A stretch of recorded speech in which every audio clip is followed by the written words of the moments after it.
Kumakalat ngayon sa social media ang mga post at pahayag tungkol sa umano'y resulta ng Commission on Audit, COA, sa Office of the Vice President, OVP, kung saan sinasabing naging malinis, maayos, at walang nakitang irregularidad sa paggamit ng pondo ng ahensya sa ilalim ng pamumuno ni Sara Duterte. Ayon sa mga viral na nilalaman online, itinuturing ito ng ilang taga-suporta bilang positibong indikasyon ng maayos na pamamalakad at tamang paggamit ng pondo ng bayan.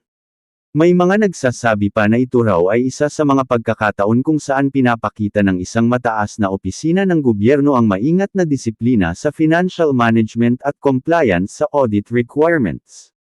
Sa ganitong usapin, mahalagang tandaan na ang COA ay isang independent constitutional body na pangunahing layunin ay suriin ang lahat ng gastusin ng mga ahensya ng gobyerno upang matiyak na ang pondo ng bayan ay nagagamit ng tama, legal, at alinsunod sa umiiral na rules and regulations.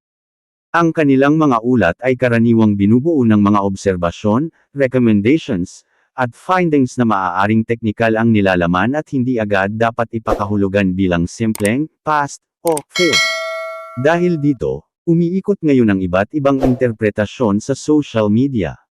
May mga netizens na masayang tinatanggap ang balita at itinuturing itong patunay ng transparency at magandang pamumuno. Para sa kanila, mahalaga ang malinaw na financial record bilang batayan ng tiwala ng publiko sa isang opisina ng gobyerno. Sa kabilang banda, mayroon ding mga humihiling ng mas malinaw na konteksto at buong detalye ng audit report upang mas maunawaan ang kabuuang resulta.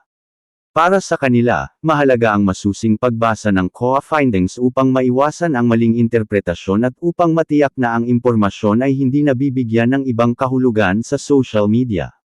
Sa gitna ng magkakaibang pananaw, nananatiling buhay ang diskusyon online tungkol sa transparency, accountability, at good governance.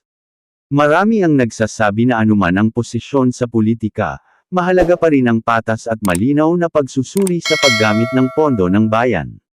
Sa huli, ang ganitong mga usapin ay nagsisilbing paalala kung gaano kahalaga ang papel ng COA sa pagpapanatili ng integridad sa pamahalaan, at kung paano ang publiko ay aktibong nakikilahok sa pag-unawa at pagbusisi sa mga ulat na may kinalaman sa gobyerno.